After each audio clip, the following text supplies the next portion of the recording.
Oh, I was yeah. like, did I just say goodbye? Was that the last time? I just kind of panicked, yelled, Jordan, Holden's been in an accident. We got to go. And we flew out the front door.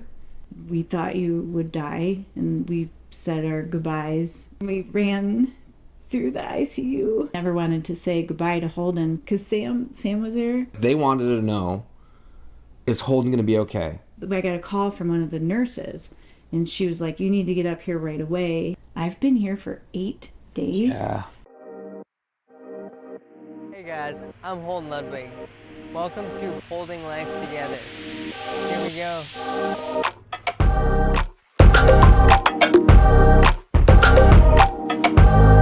Walk me through the night of the accident.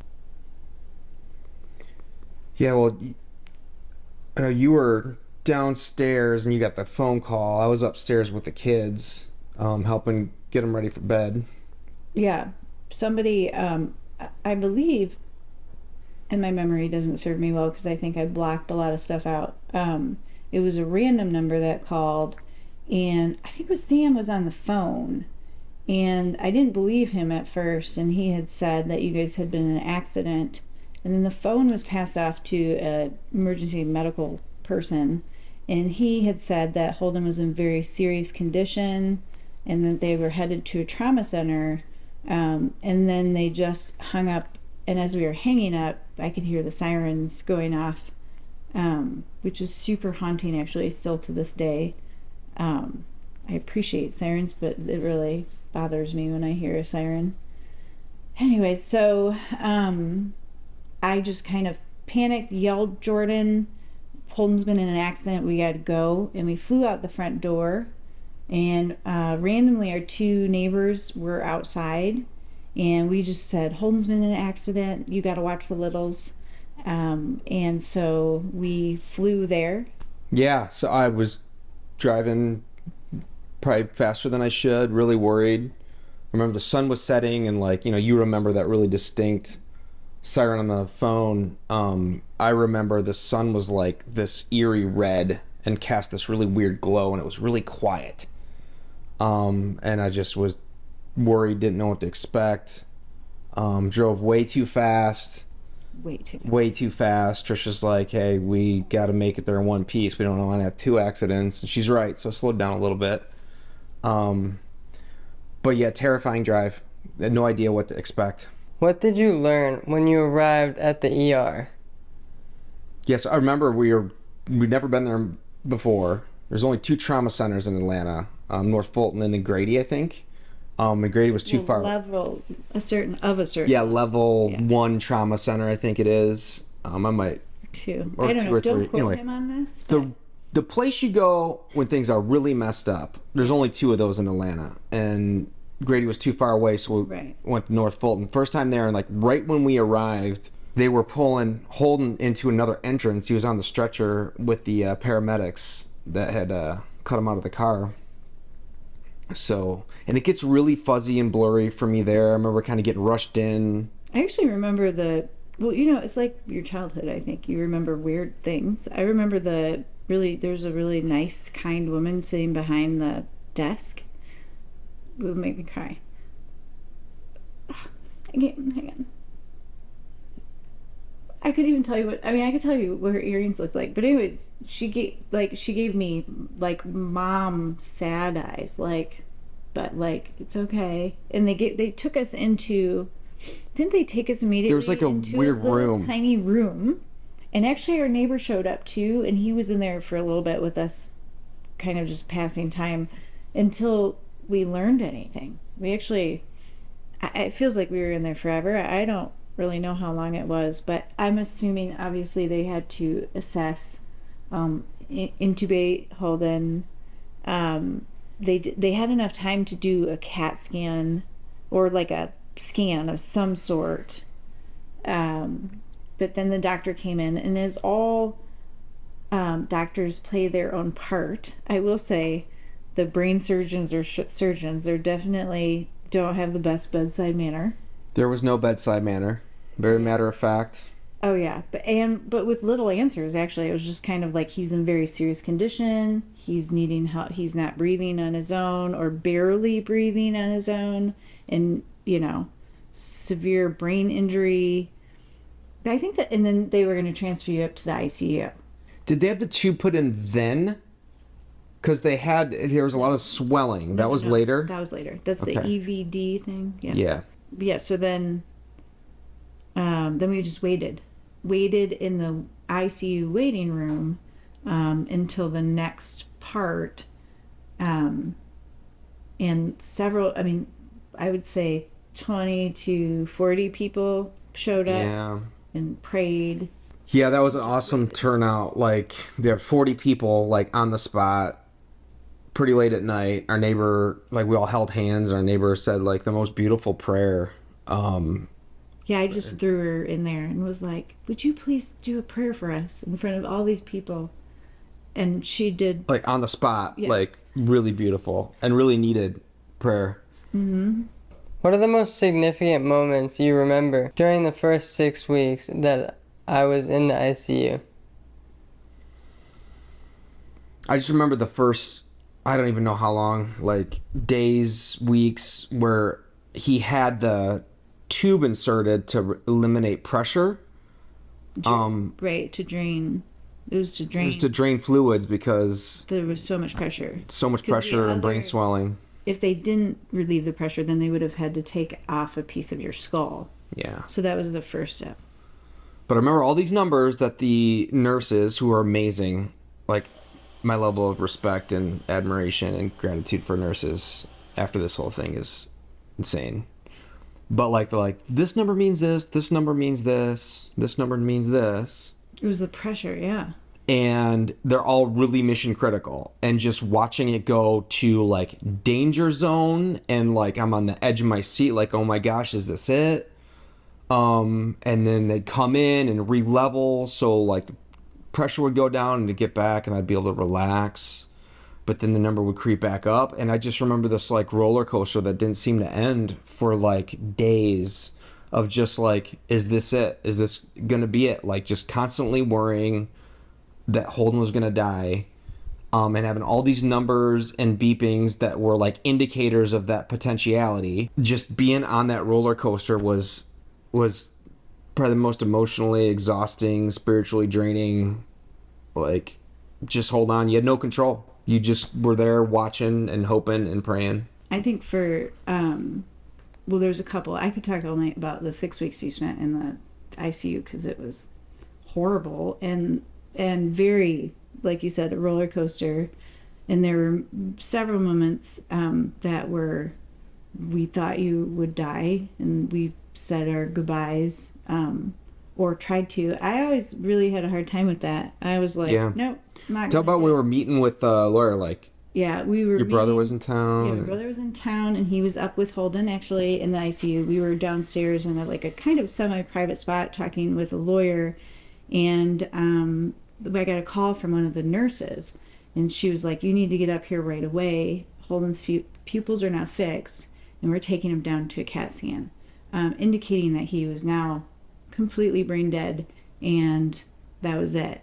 So we ran up there. I remember everybody we passed when we ran through the ICU, the waiting room, because Sam was there, who was in the accident with Holden. And anyways, we came up there, and Owen wasn't quite sure what was going on, and we all kind of hugged you and were obviously really upset, and they rolled you down to the CAT scan, and then Owen, we said a prayer, and anyways, you were fine. They just made a mistake. But I thought that was it. When he got rolled out of the room, Oh, I was yeah, like, did I just say goodbye? Was that the last time? Yeah, I was. So that was one. And then two, I have a couple of other impactful moments that I think speak to just some mental and emotional toll that this took. We have 3 other little kids, and we had been there for days.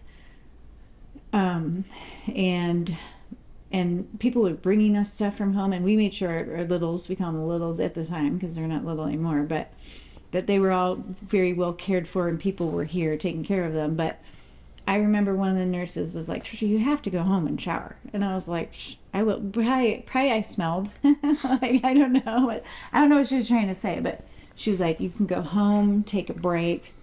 You need to take a break. And I was like, no, I'm good. And she was like, you've been here for 8 days. And I was like, it was like this snap of awareness, or snapped me awake. But it was like, wait a minute, I've been here for 8 days. Yeah. I couldn't even believe that there had been 8 days of just sitting in that roller coaster of emotion. I did shower, and I think everybody was thankful for that, probably. I would imagine. Anyways, and then another moment came when we received so much support, and I mean, people just rallied around us, the entire community, and we felt their emotion and their pain and their worry and everything. I mean, it was Heavy. heavy and incredible, and we were super grateful for everybody that kind of surrounded us in their love. But what it got to be for me personally was too heavy, because everybody felt the same as us, you know. And a chaplain who was amazing at the time at that hospital came in and had a conversation with me about God and just the way, you know, life works in the universe. And he, you know, kind of got me stirring and thinking about just kind of flipping the narrative and changing it to the positive, which is, I think, why I never wanted to say goodbye to Holden, because maybe I had a feeling that he was going to be okay. So we decided to hold a vigil. We had lots of people with their hands in there and helped us do a vigil at his high school. And we worked with some great friends of ours that helped come up with, you know, like a prayer. And Jordan did a great speech to really bring out the positive of the situation, to really uplift Holden with our like visualization, I guess, of him getting better, and just flipping it all, you know. So it wasn't the somber. It was like, I can't wait to see when Holden walks again. I can't wait, you know, for the next healing step. And I think that was super impactful, because we really needed probably to step outside of that heartbroken parent moment to be able just to move forward in a positive and lighter way, I guess. Yeah. Refocus it to positivity. Yeah. I mean, that was healing energy.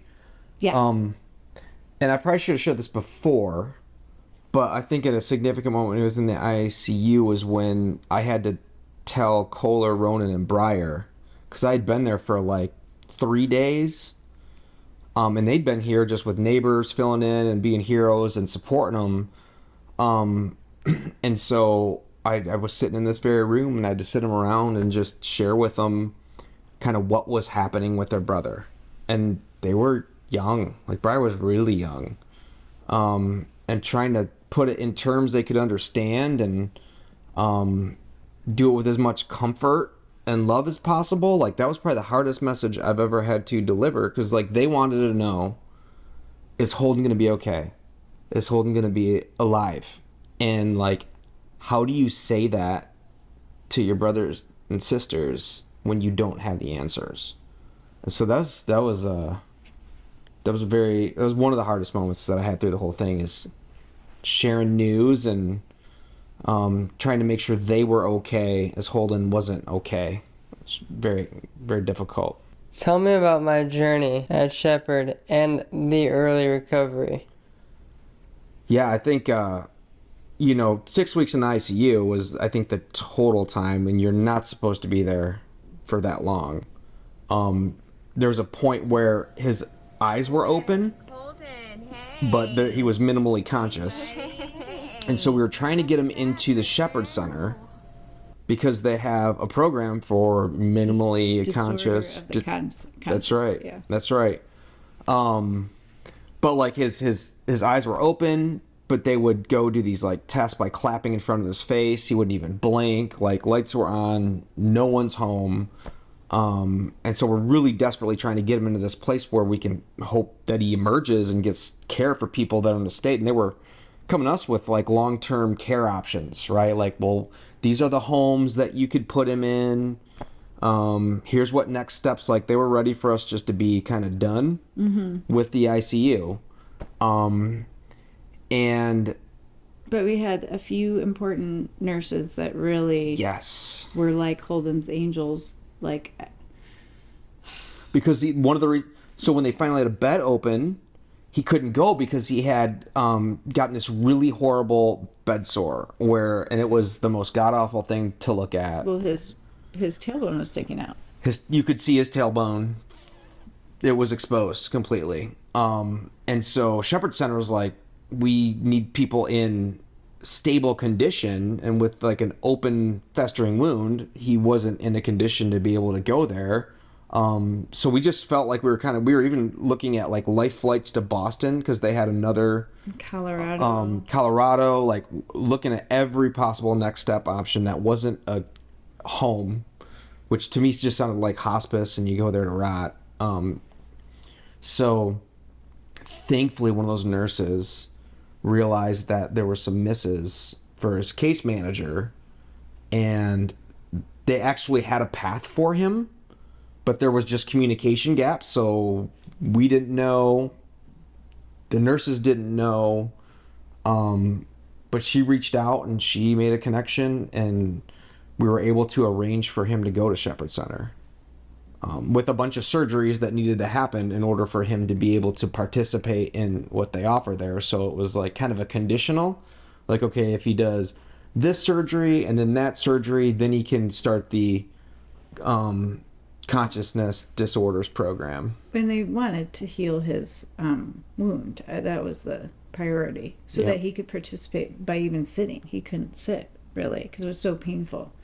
I mean, it was so, even though he was minimally conscious, he still was showing pain. The grimace on his face. Oh, yeah. He had a constant grimace. It was horrible because you knew he was in pain. Yeah. So he went through 2 major surgeries right off the bat in Shepherd. Very big surgeries. And every bad infection you could get at a hospital. The 3 S's. Sepsis, strep, all in his spine. He was on major drugs for about 6 weeks to almost overdosed. Kick those. Almost overdosed from morphine after surgery. That was scary, and that is just shows how you need an advocate. I think. Yes. You need an advocate. Everybody needs one. I don't care who it is. And then he emerged in October.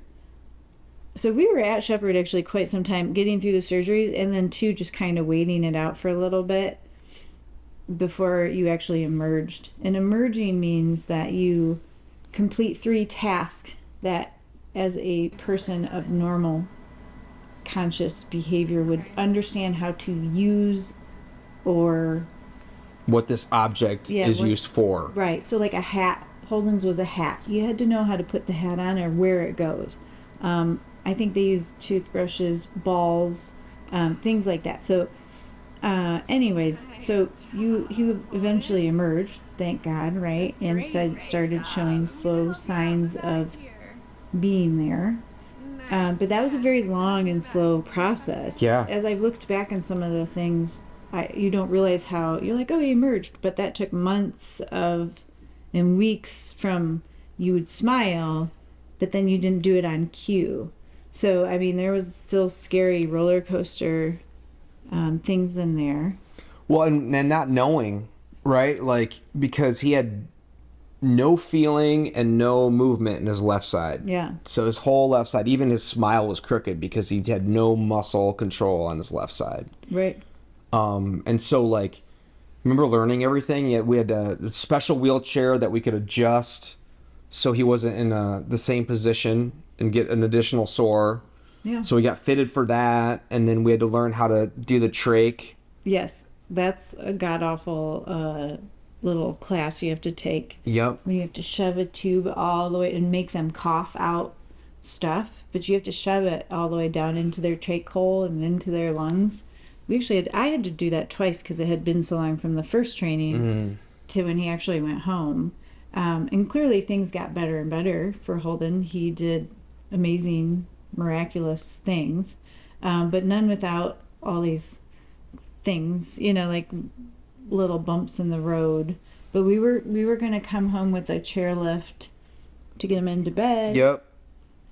He wasn't going to walk again, could barely stand up. We were shopping for vans that would have the extra suspension to wheel the chair in. Yeah, so he had to learn how to do everything again. Swallow, talk, walk.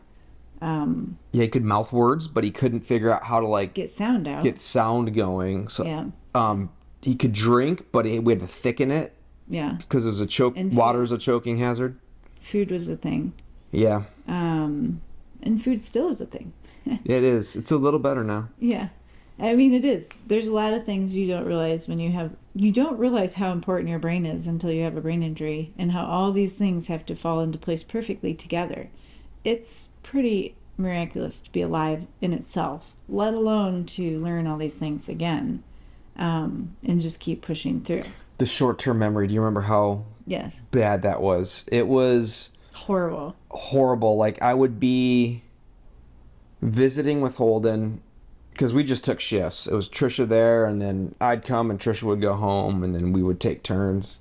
For 6 months. For 6 months, I was just eating slushies and whatever was rolling at Quick Trip on those little racks. I gained some weight. I was not healthy. For what it's worth, Shepherd had a great cafe, though. They did have pretty good food. Yeah. I mean, you don't have to eat at Quick Trip.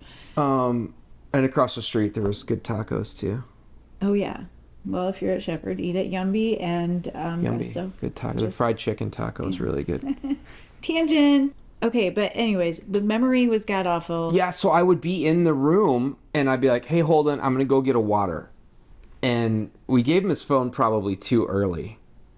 Which we should have probably held back on phone and iPad, because I would walk out and get 10 steps down the hallway, and Holden would call me and be like, hey, Dad, are you going to come visit anytime today or whatever?